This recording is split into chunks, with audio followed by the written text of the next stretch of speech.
Okay, hello, welcome back. So last time I was saying that we are going to look at some ways of creating new representations from old representations.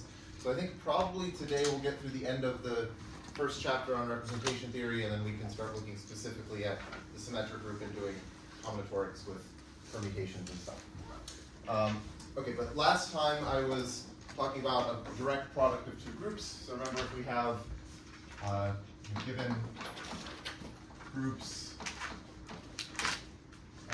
G and H, their direct product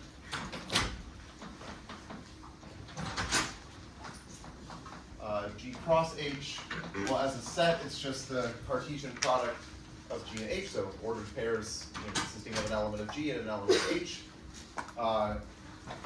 And the group structure, so the group operation, so it has group operation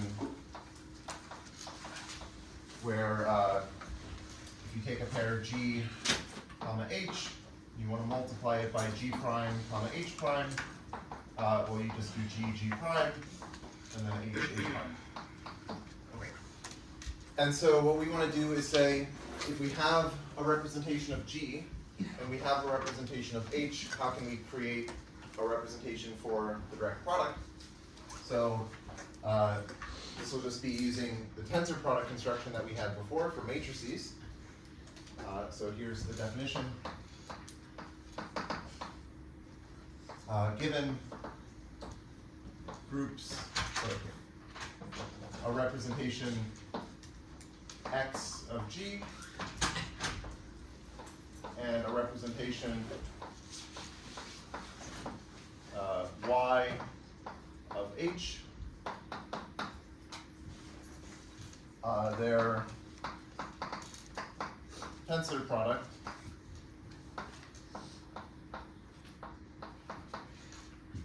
is, okay, well, we can define it as X tensor Y is the representation of G cross H given by,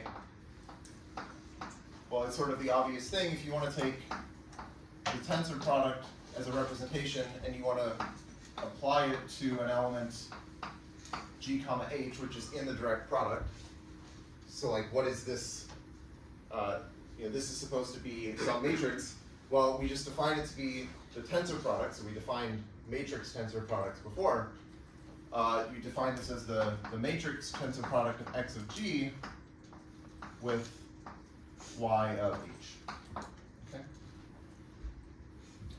Now, it's not obvious that this is actually a representation, so we need to verify that. So here's the theorem. Okay, maybe I can put it here. So part one is that this is actually a representation. Is a representation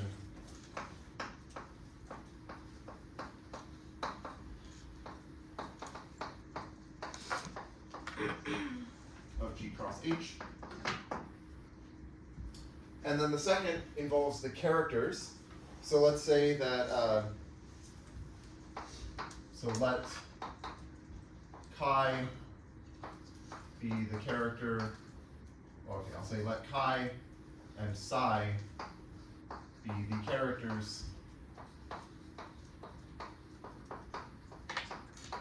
of X and Y, then we can look at the character of the tensor product, X tensor Y. So the character of X tensor Y, which we'll denote by like chi tensor psi,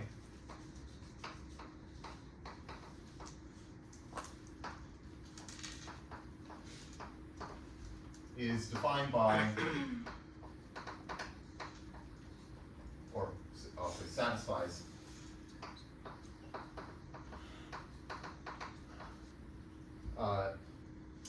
chi tensor psi applied to some GH equals just the product. So we just do chi of G times psi of H. So just the product as complex numbers. Okay.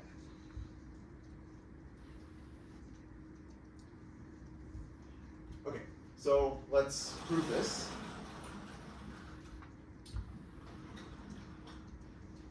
Okay. So what does it mean to show that this is a representation? We have to show that it's a group homomorphism. And okay, so that means that it should send the identity to the identity. That is not hard to check. You can just, okay, you can check that it sends, just by the definition of the tensor product, it's going to send the identity to the identity.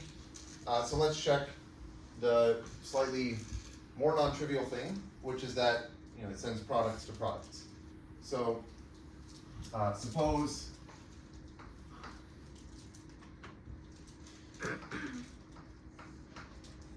we have some GH and some other G prime, H prime in G cross H. Well, we had some lemma at some point just outlining basic properties of tensor products. And I think if you use that, you'll find that, okay, we want to say X tensor Y of this. Okay, so we want to look at GH times G prime H prime.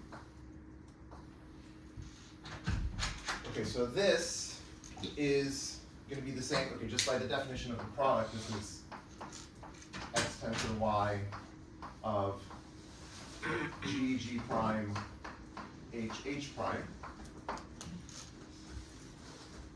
Okay, and then the definition here is just that this is supposed to be X of G prime tensor Y of H prime.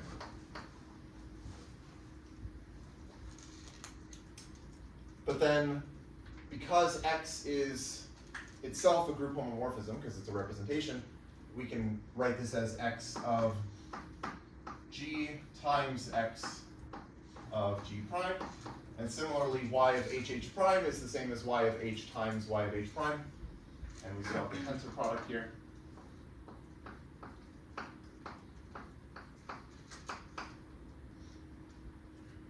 Okay, but now there was the lemma saying that we can actually sort of rewrite this as X of G tensor Y of H times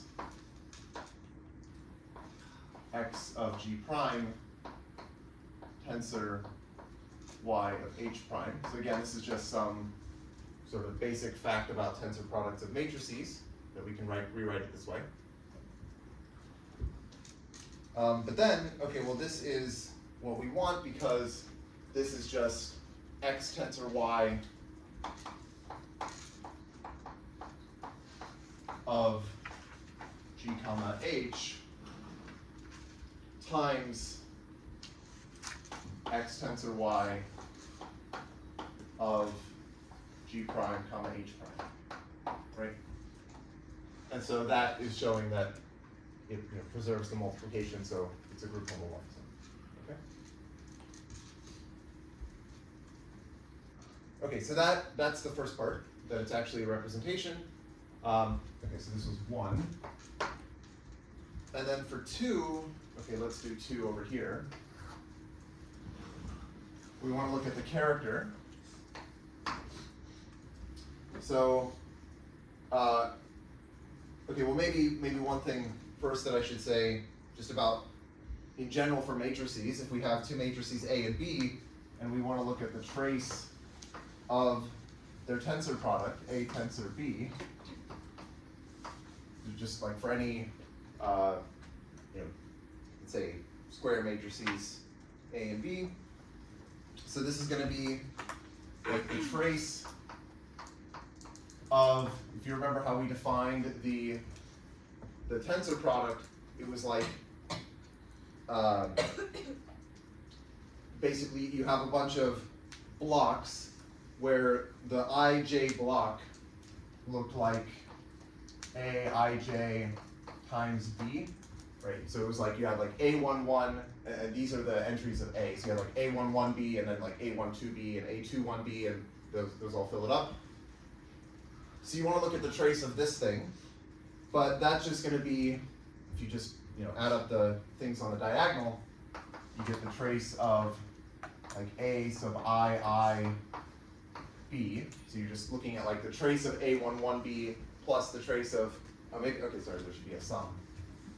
It's the sum over I of this. So this is like the trace of A11B plus the trace of A22B plus the trace of A33B and so on.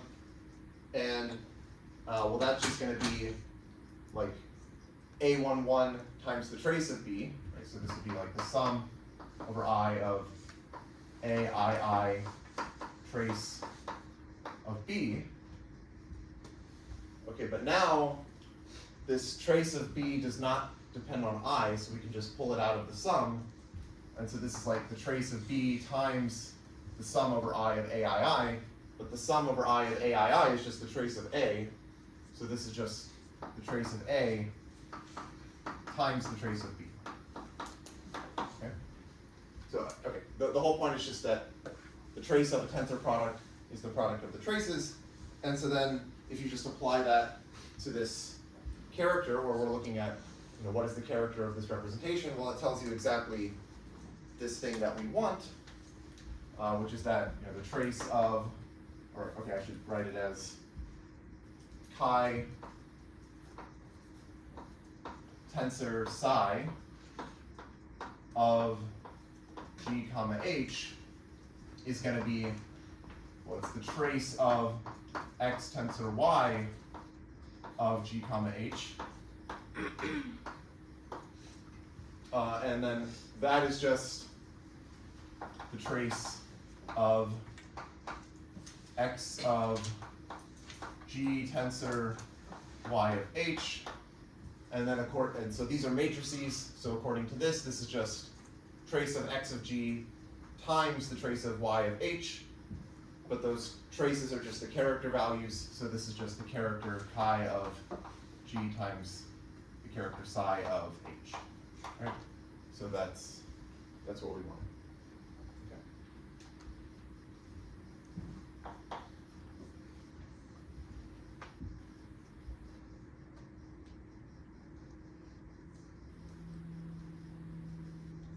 Okay, so here's another theorem about the tensor product.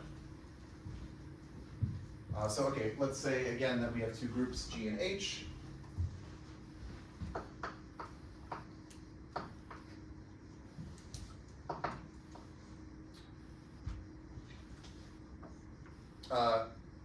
So first of all, if, let's say we have, again, X is a representation of G, Y is a representation of H, then if X and Y are irreducible,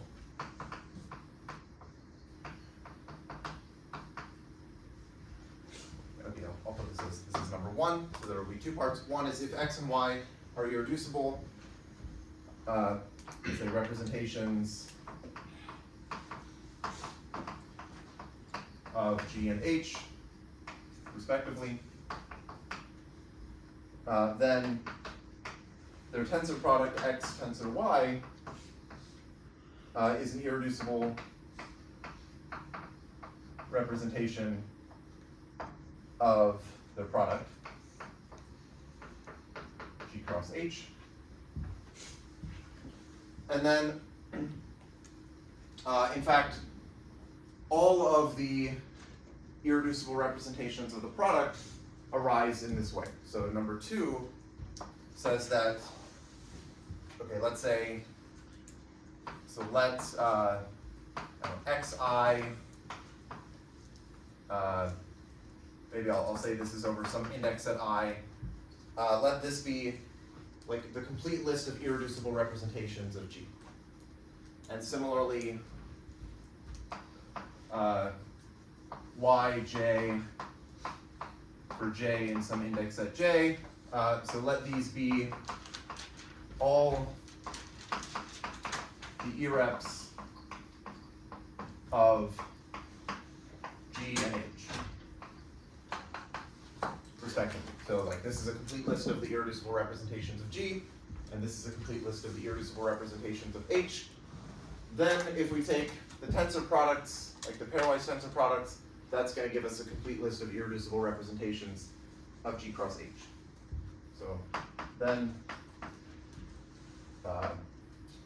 xi tensor yj for I and I, j and j,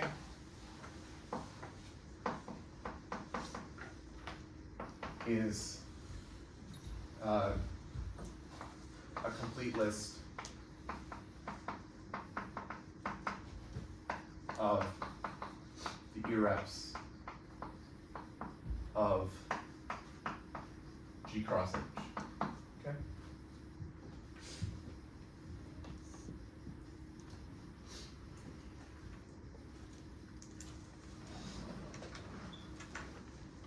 Okay, so for the proof, for number one,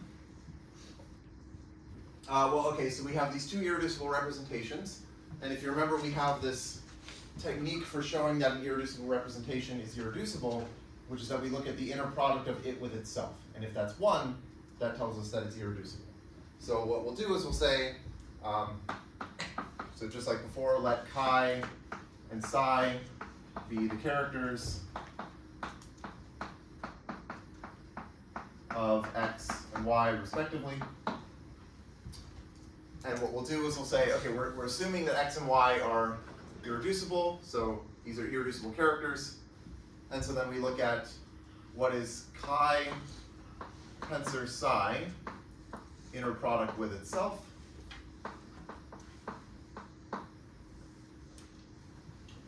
Well, this is going to be, just by definition of the inner product, this is 1 over the size of the group G cross H times the sum over all G and H in the product, or G comma H in the product, we take chi tensor psi of G comma H, and then we multiply that by chi tensor psi of the inverse of, so G comma H inverse, but just by the rule of multiplication in the product, the inverse of G comma H is just G inverse comma H inverse. So, right, like I could write this as G comma H inverse, but it's also just the same as G inverse comma H inverse.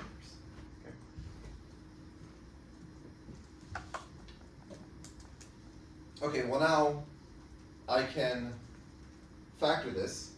So this is going to end up being, let's see, maybe I can even write it here. So this is, I'll factor it as a product of 1 over the size of G. Right, so the size of G cross H is just the size of G times the size of H, so I'll factor it as that. And then we have sum over G in G of chi of G inverse times 1 over the size of H, sum over H in H of psi of H, psi of H inverse. Okay, so all I did is I said, well, let's use the definition of, or let's use the fact that we've proven the tensor product here is just multiplication of the individual characters. So I wrote this as chi of G times psi of H, and over here I had chi of G inverse times psi of H inverse, and then I just split up the sum in this way. And then I also split up this size of G cross H as size of G times size of H. Okay, okay, well then this, we can say, okay, we know that chi is an irreducible character, because we've assumed that. So this is just the inner product of G or of chi with itself, and this is just the inner product of psi with itself. So this is literally just chi comma chi times psi comma psi, and this is 1 because chi is an irreducible character, and this is 1 because the psi is an irreducible character. This is just 1 times 1, which is 1. And so then again we have this result saying that the inner product of a character with itself equals 1 if and only if that character is irreducible. So this shows that it's irreducible. Okay, so this is the first part. Okay. Okay, for the second part,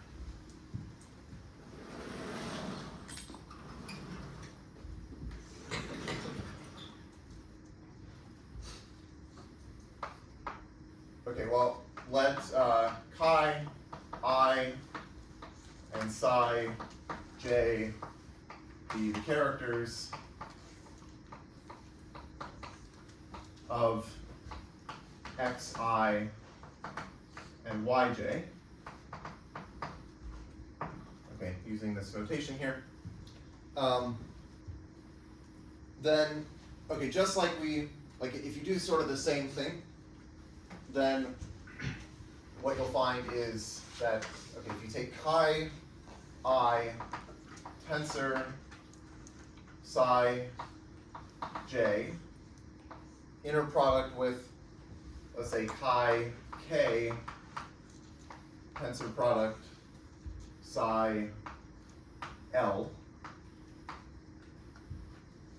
Well, okay, you sort of just write it out in exactly the same way. You factor some product, and you end up finding that this is the same as chi I comma chi k times psi j comma psi l. And then, well, okay, so this, because these are irreducible characters, this is 0 if I and k are different, and it's 1 if I and k are the same. So that was this Kronecker delta notation, delta sub I k, which again, this means 0 if these are different and 1 if they're the same for that. And then similarly, this is delta sub j l. Okay.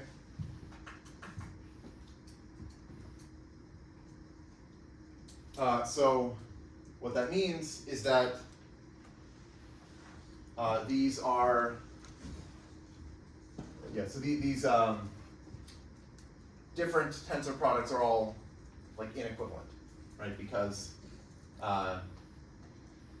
if you had some I comma j and some other k comma l, then their inner product is 0, which means that these could not have been the same character.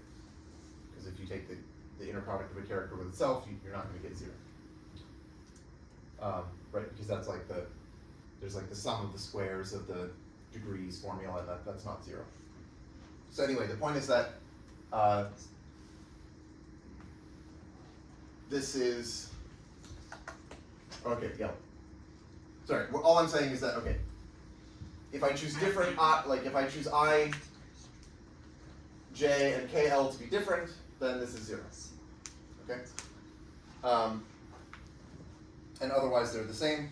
So we have to show that these are all of the irreducible characters. Oh, I guess I should also say that this shows that, like, well, okay, we already know that these are irreducible characters, and so this shows that they're all different, and we have to show that they are like all of them. But we already know how many there are supposed to be. Like, we already know that the number of irreducible characters for our group should be the number of conjugacy classes. So we just have to say that the number of conjugacy classes of G cross H should be the same as the number of conjugacy classes of G times the number of conjugacy classes of H. And this is just true.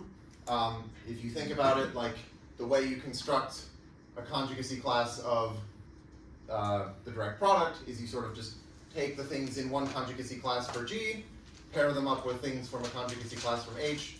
So it's just the number of ways you can do that pairing so it works. So, okay, I'll just say, since the number of conjugacy classes of G cross H is, well, number of conjugacy classes of G times the number of conjugacy classes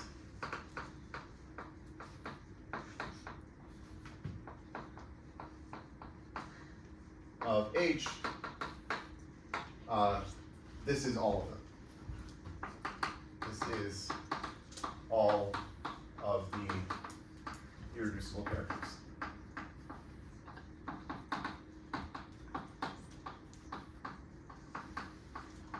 Okay, so I guess the moral of this is that, like, very often one of the crucial questions that you'll have in representation theory is, like, we have some group, what are all of the irreducible representations of this group? Or equivalently, what are all of the irreducible characters? Because the characters determine the representations. And this is saying that, well, if you have groups that are made out of direct products of smaller groups, you can really just focus on the smaller groups and that's good enough. Okay. Any questions about the tensor products, direct products? Okay. So the next thing that I'll cover is restriction and induction. So the idea of restriction is kind of simple. It's like you have, you have some subgroup H of a group G, you have some representation of G, and you want to just restrict it down to a representation of H. And it's pretty easy to define this, but let me just state the definition.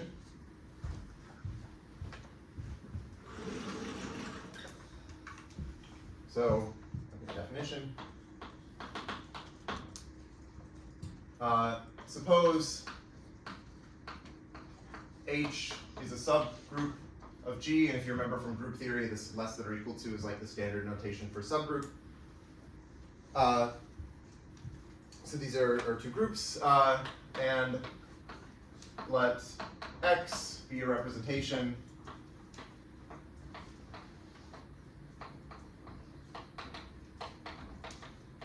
of G.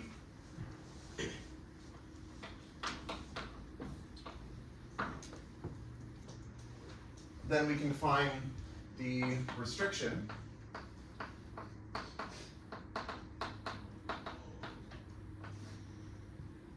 of X to H is, okay, so the notation here is we write X and then like a down arrow HG, right? So it's sort of like you're going from G down to H. And this is going to be some representation of H. And it's defined by saying, okay, well, if you want to evaluate this at H, you just do X of H, right? So it's like, you're not actually doing anything difficult here. You're just saying, like, X is, if you think of it as a function, it's a function from G to matrices. You just restrict that function to subgroup H. Similarly, we have like notation for characters. So if chi is the character of X, then we write chi down arrow HG for the character. For the character of the restriction. Okay. So that's not terribly difficult. The sort of harder thing is to figure out, okay, if we had a representation of H, how do we sort of lift it up to get a representation of G? This is called induction. So here's the definition of that.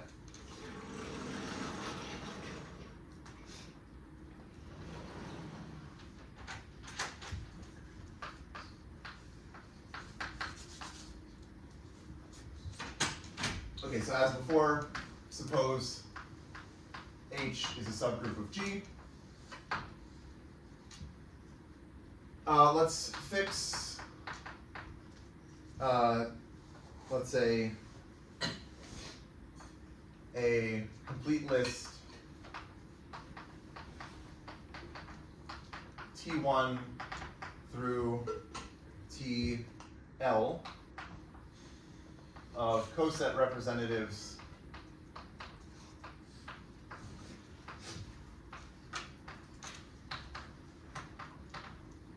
maybe I should say left coset representatives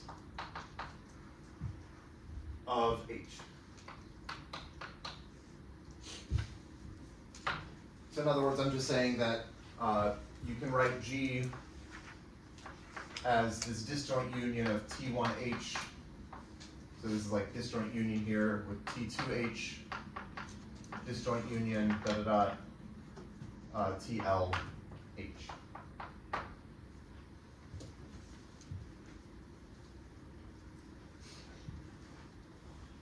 Okay, so now let's assume that we have a representation of H. Let's call it Y. So let Y be a representation of H. And we want to get somehow a representation of G. So then, okay, what we do is we say the induced representation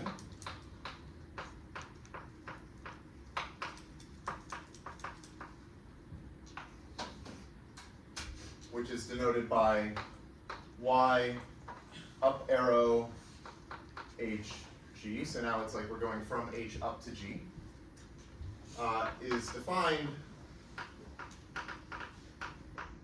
by, okay, so if we want to apply Y up arrow, okay, so this is supposed to be a map on G, and so we want to apply it to some element of G, and this is supposed to get us some matrix. So what we do is we form this block matrix, which looks like this. Well, okay, I'll write it as like, first I'll write it like this, Y of Ti inverse G Tj, and this is supposed to be like as I and j range over the integers from 1 to L. But what this is really saying is it's supposed to be this block matrix where the first block up here is Y of T1 inverse G T1. And then this block is supposed to be Y of T1 inverse G T2. This block here is Y of T2 inverse G T1. Here we have Y of T2 inverse G T2, and we just keep going. Like here, this goes until Y of T1 inverse G TL.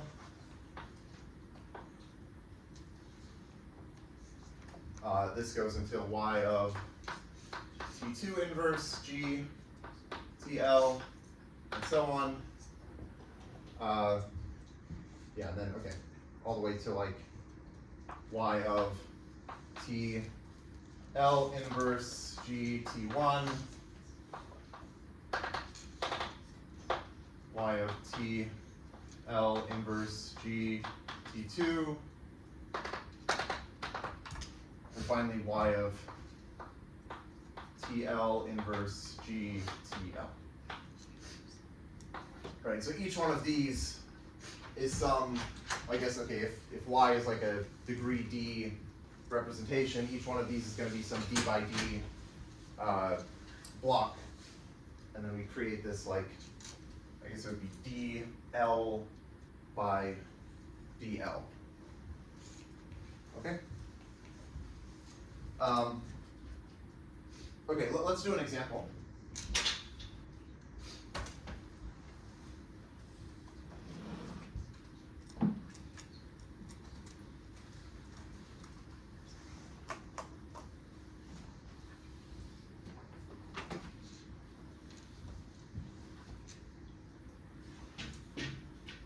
So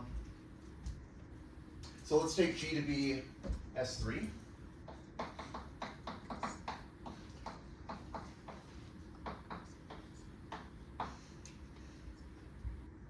And let's take H, so we want H to be some subgroup.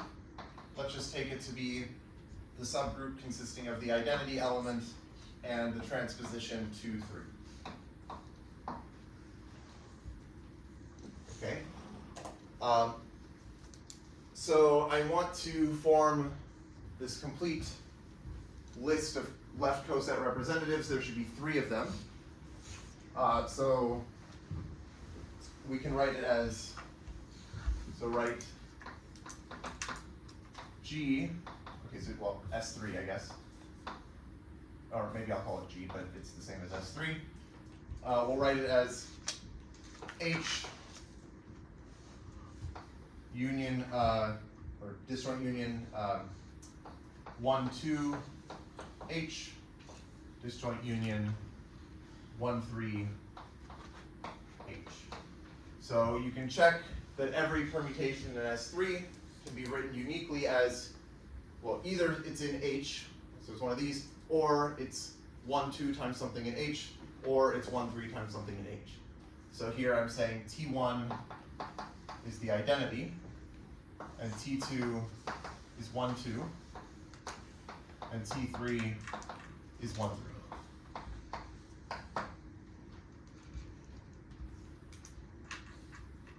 And, well, let's just take our representation of H to be the trivial representation.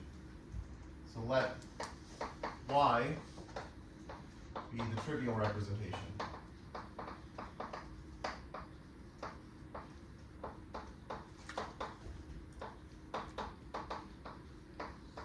of H. And we're going to look at this induced representation. So we can, okay, let's do it for, I mean, I'm not going to do it for all of the values, because, right, this is supposed to give, if we do the induced representation, this should be some representation on S3, meaning that it should take values on all 6 permutations in S3. I'm not going to write out what all 6 of them are, but let's do it for the transposition 1, 2. So let's compute this induced representation applied to the transposition 1, 2. So we'll say, okay, first, yeah, okay, so first if we're gonna look at the first block, we take y of, I guess it would be, E, so we take T1 inverse and then 1, 2, E, right, if I'm looking at this block here, which is supposed to be y of T1 inverse G T1, but here T1 is the identity and G is the transposition 1, 2. Right, so G is 1, 2. So what is this? Okay, well, this is just y of 1, 2, which is, oh wait, sorry.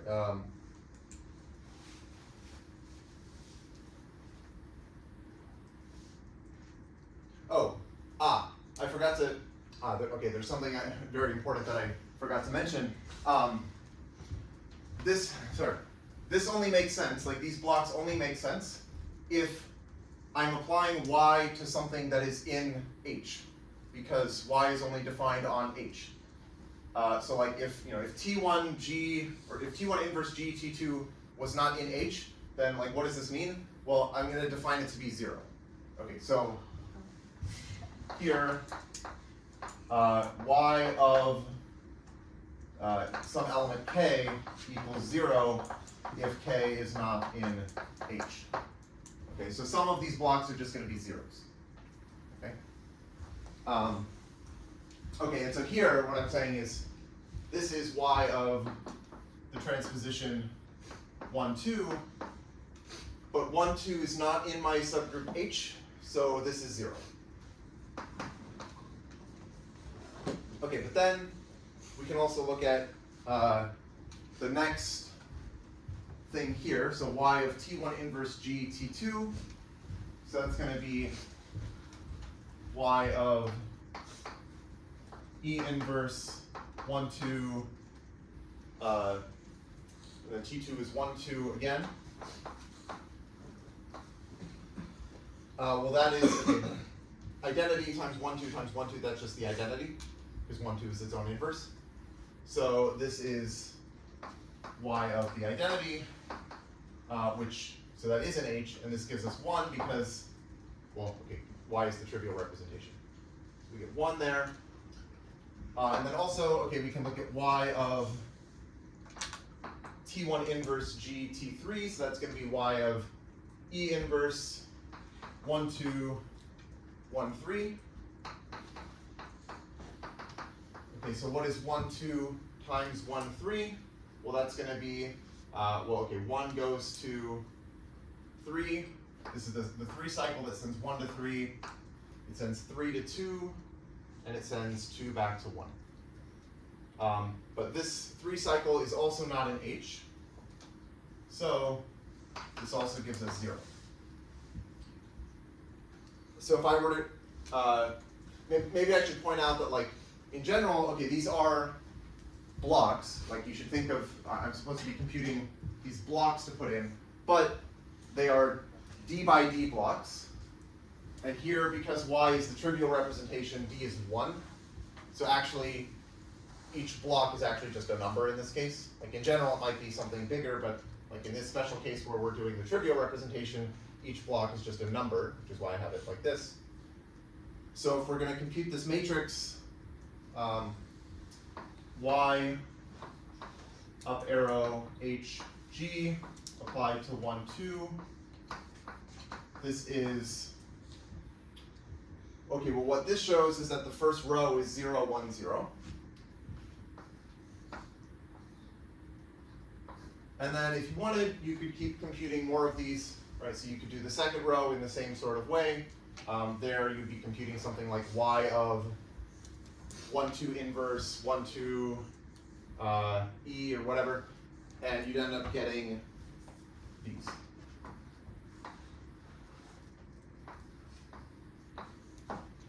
And so that ends up being what this induced representation does to the transposition 1, 2, and then again you can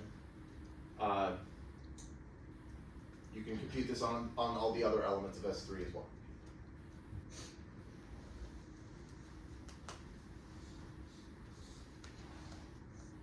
Okay. Let me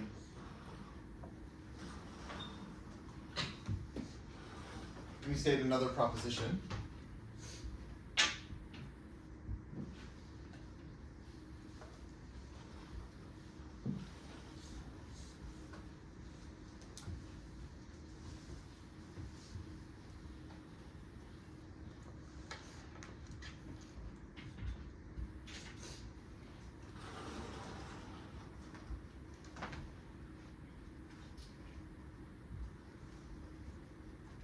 Okay, so the proposition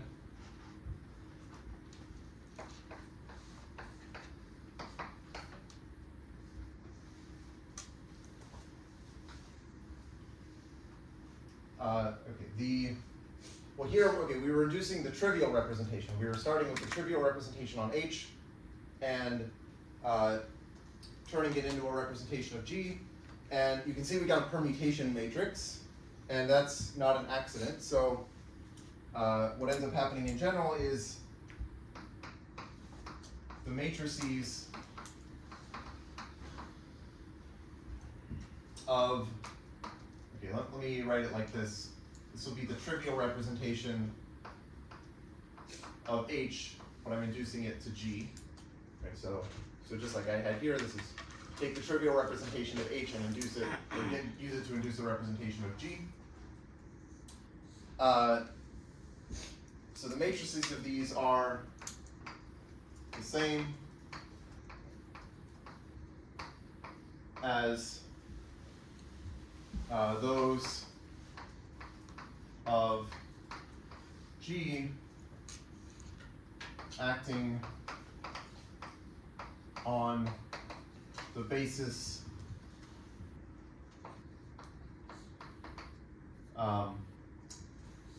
I guess T1H, T2H, TLH of, well, okay, let me call this script H. So script H is this set of cosets. And this is the same as for the coset module.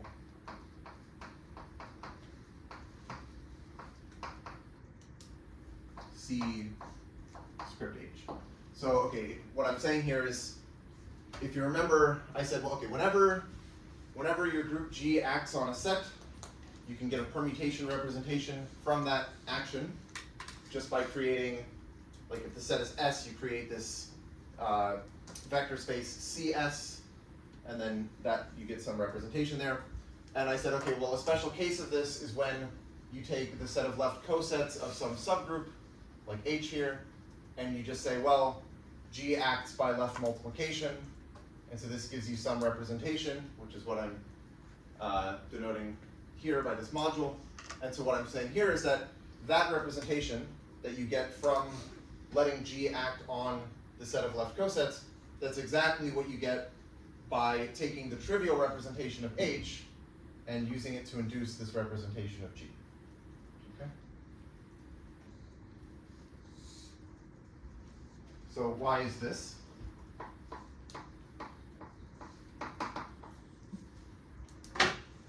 Okay, well,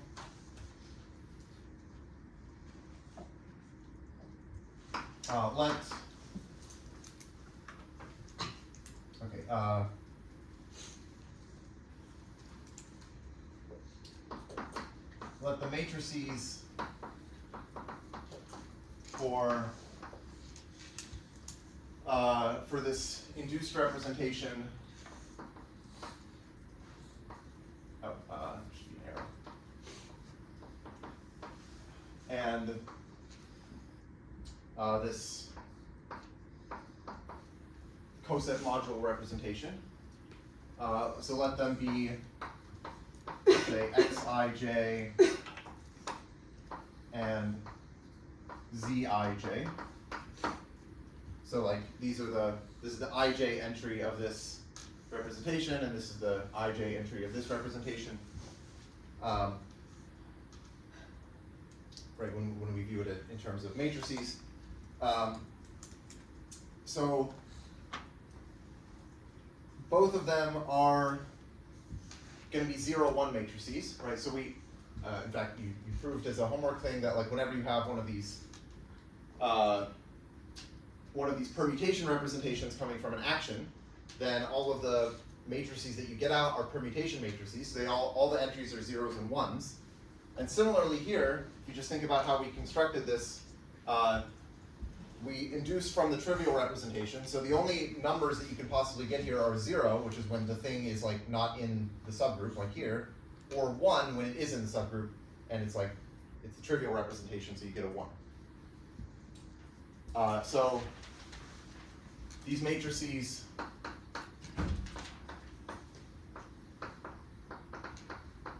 only have 0s and 1s.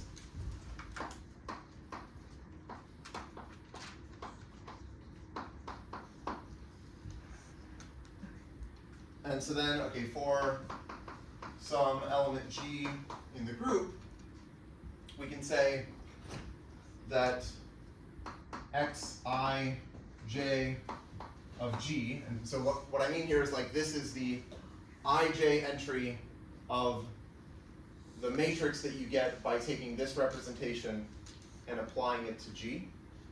Okay? So this number, well, it's either 0 or 1. And it's 1 if and only if Ti G Tj, or sorry, Ti inverse G Tj is in H. And okay, well, this is the same as saying that G, Tj is in Ti, H, or, yeah, okay, actually let me write it this way. G, Tj, H as a coset equals Ti, H as a coset, right? Okay, but now if you think about like the action of G on the cosets, right? Like this module here is constructed by letting G act on the left by multiplication on the cosets. This is exactly saying that G sends this coset to that coset.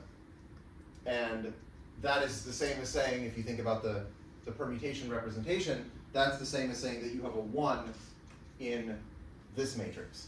So this is the same as saying that Zij of G is 1. And so that shows that they're actually the same. Okay.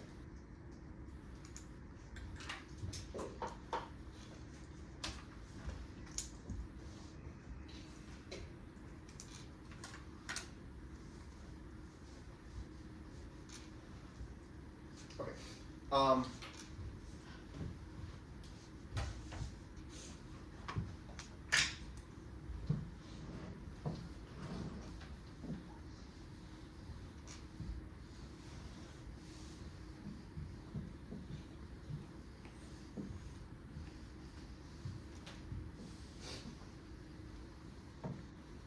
Oh, so in particular,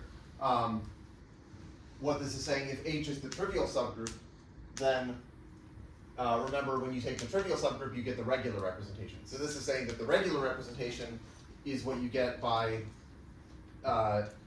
starting with the trivial representation of the trivial subgroup, and then inducing that up to a representation of the full group.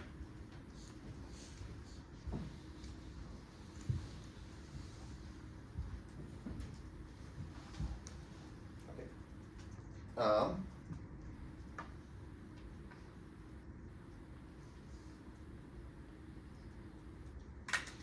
So here's another theorem.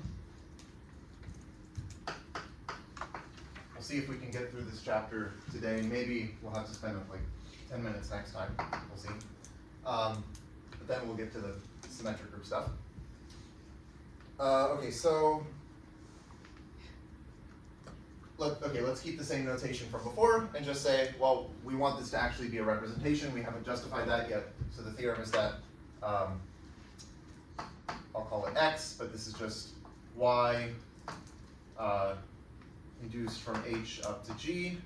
So this is actually a representation of G.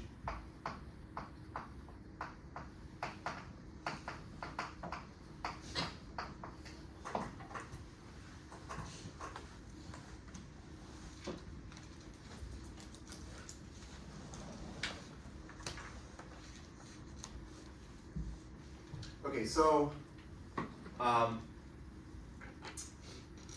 what we're going to do, okay, proof.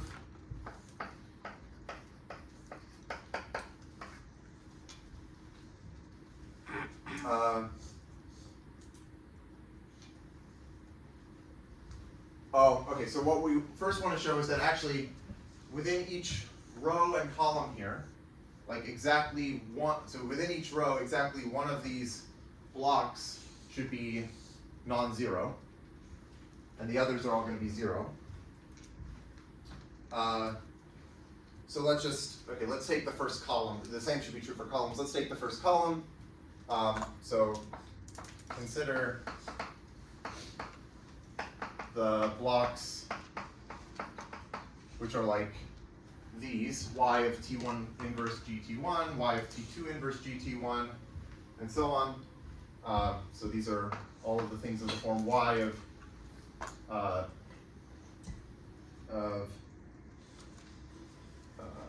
t I inverse gt1.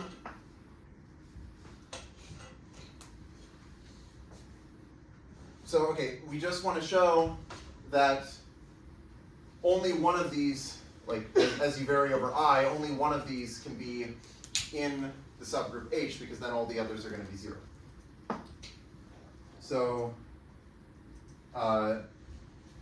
we have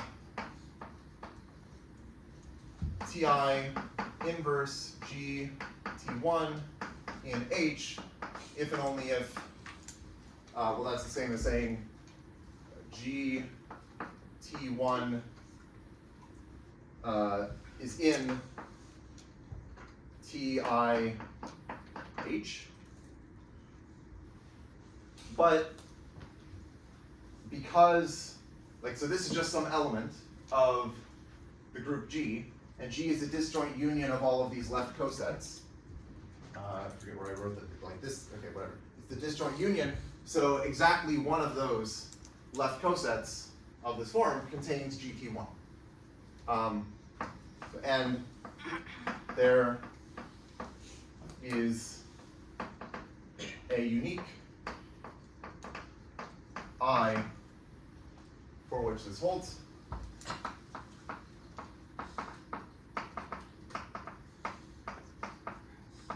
So there's a unique block in the first column where you get a non-zero block. And there's nothing special about the first column. The same is true for all the other columns. The same is also true for all the rows. Okay.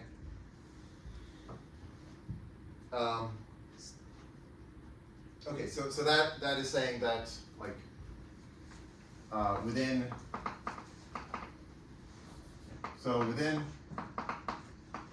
each column in the block matrix over there, exactly one block is non-zero.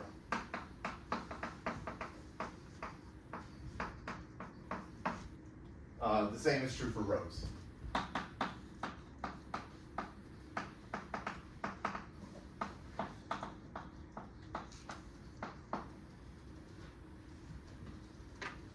Okay, so we want to show that this is a representation. And again, the first thing we need to check is that it sends the identity to the identity. That's not hard to check, so let's not worry about that. We really just want to, like, the main thing to show is that it preserves the product structure. So we want to show, we want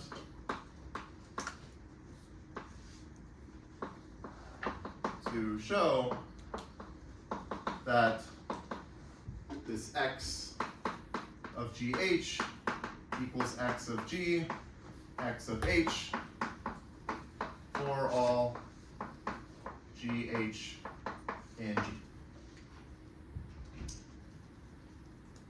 So let's take this equation. We want to prove that this equation holds. And this is going to be like some equation of block matrices, right? Like this is some block matrix of that form. These are block matrices of that form. And we want to show that, like, the product of these two block matrices is this one. So let's just compare the different blocks and show that the different, like, the ij block on the left is equal to the ij block on the right. So consider the ij block on each side of this equation.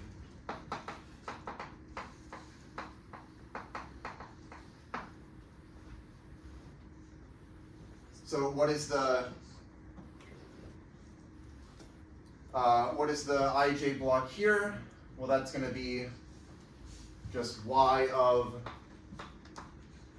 it should be ti inverse gh tj, and then the ij entry, well, okay, how do you compute this product? Well, you compute the product of block matrices in sort of the same way. As for, like, normal matrices, this ends up being the sum over k. I should say, like, we want. So we want this. This should be the sum over k of y of ti inverse g tk times y of tk inverse h tj.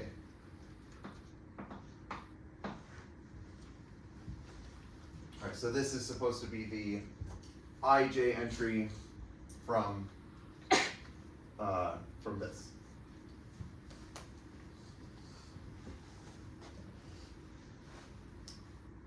Right.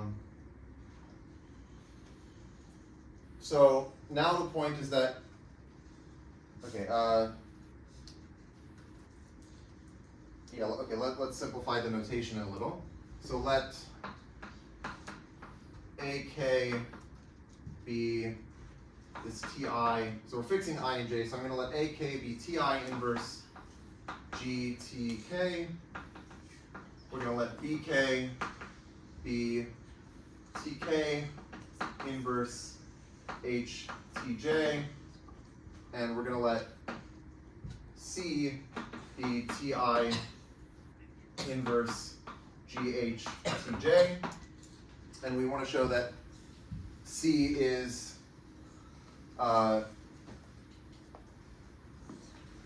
so we want to show that C is this, or is it Y of C equals this sum of like Y of AK, Y of BK. Okay, so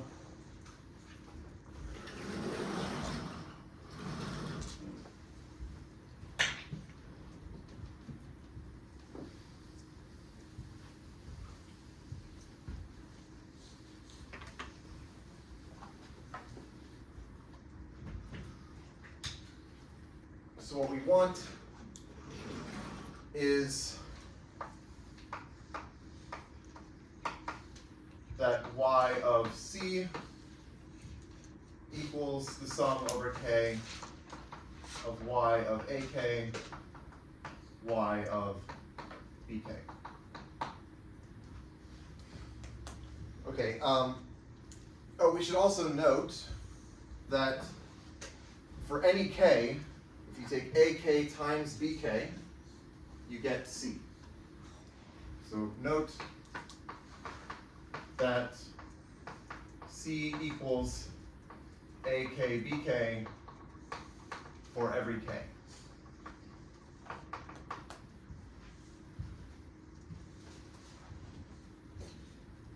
Okay, so now we have two cases that we want to consider. So case one, and again, we're going to try to prove this. Case one is that Y of C is just 0. So what that means by our definition is that C is not in H.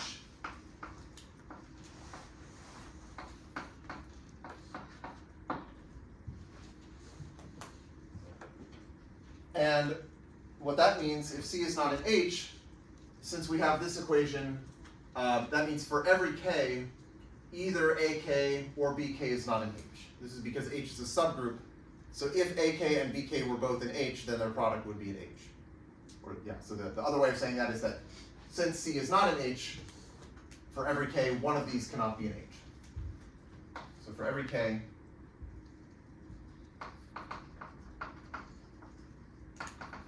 either AK is not in H or BK is not in H. But then, what that means is that for each term in this sum, either this part is 0 or this part is 0, meaning that each term is 0. So then, each term in the sum over K of Y of AK, Y of BK is 0. Right? For each one, either Y of AK is 0 or Y of BK is 0, so the whole thing is 0. Okay, so that's case one, because now that shows that in this case, this is 0, that's 0, great, they're the same. And then case two, okay, well, let's assume that Y of C is not 0. Okay, so what that means is that C is in H. Oops, is in H.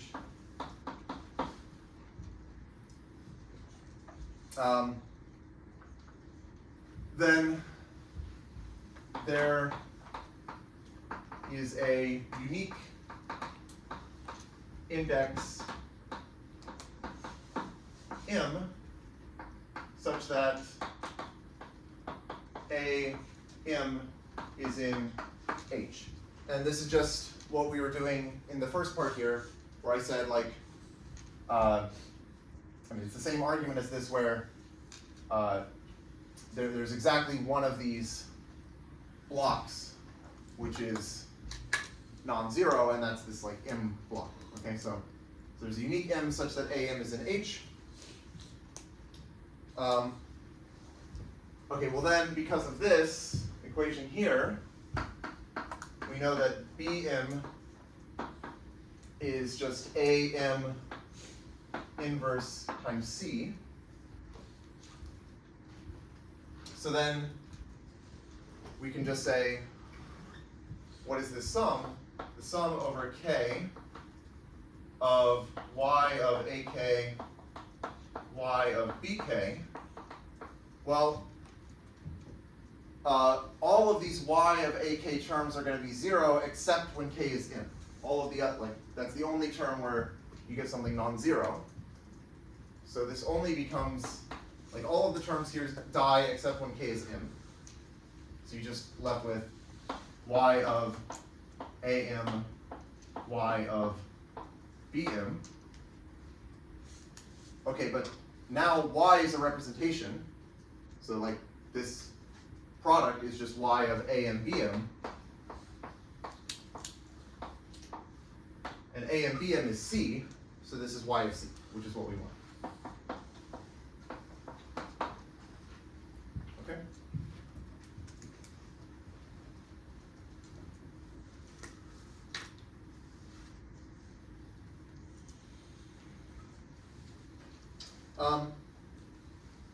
One thing you might worry about is like, I defined this induced representation. Okay, so let me put the square here because we're done with this. You might worry that like I defined this by first choosing this complete list of coset representatives, and then that gave me the definition. But like, what if I chose a different list of coset representatives? Maybe I end up getting a different representation. And the point is, you don't actually get like a really different representation. The two that you get are isomorphic to each other. So I think maybe I can prove this. We have like 7 minutes. Let me at least state it. I'll do this over here.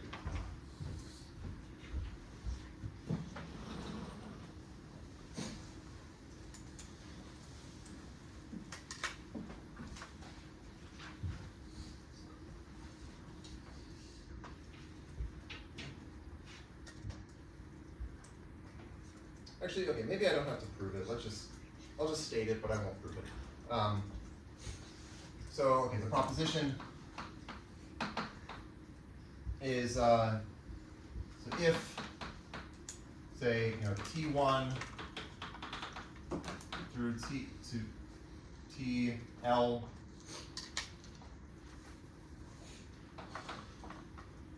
H, and let's say S1H through SL H are two complete lists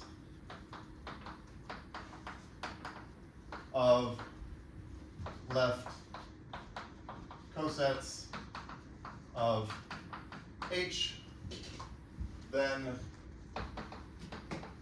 the associated induced representations of G are isomorphic. So you don't actually have to care about which one, which particular T1 through TL you choose. Okay?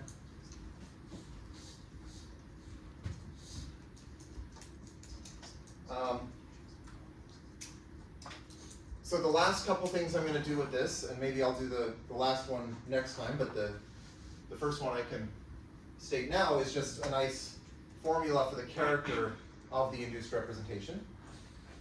Okay, so let's keep the same notation. What we can do is write, okay, let's, so psi, this is the character of y. So if we look at psi of ti, g, ti,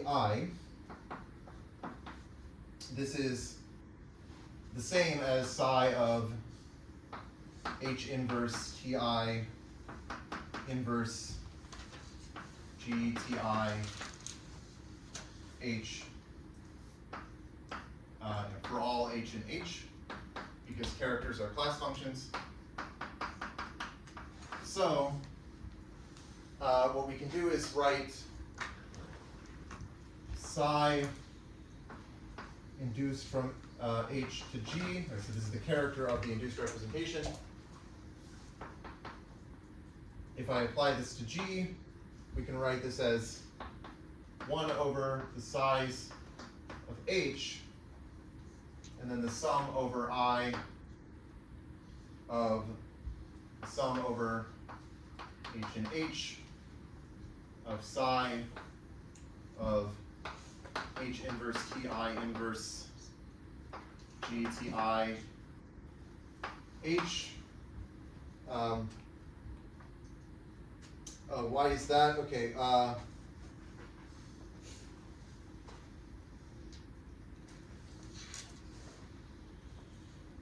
I guess, okay, this is kind of just because, or this should, put a bar.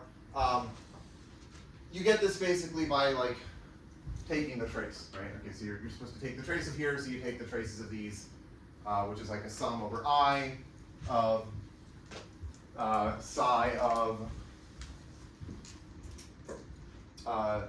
ti inverse g ti. But then, okay, this is the same if you sum over h. Why am I not?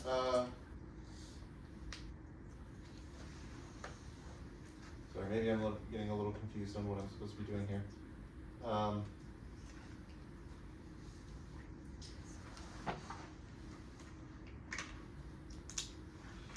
So this should be just because we want to take 1 over the size of g for this, and then take the sum of, oh, I see. Okay, I'm taking 1 over the size of h because I have this sum over h, right? So these are going to cancel. Really, like, yeah, that's the point.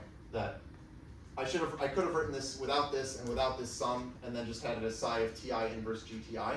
But I could also write this as like just sum over h, because this is just going to give me size of h copies of the same thing, and so then I divide by the size of h to account for the overcounting. Okay.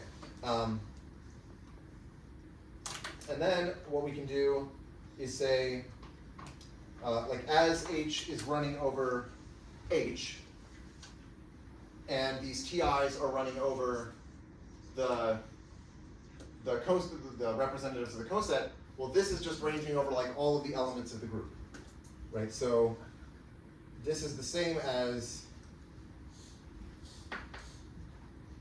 1 over h, 1 over the size of h, and then the sum over the group, so g and g, of psi of g, or sorry, maybe I should write, okay, not g, let's do x, sum over x in g of psi of x inverse gx. Right, the point is just that as you run over all I and you run over all h, these just are running over all of the elements of the group exactly once, so you get this sum. And so this is just a nice formula for this induced character. And I think that's all for today. Next time I'll state and prove what's called Frobenius reciprocity, and then we'll move on to the symmetric group stuff.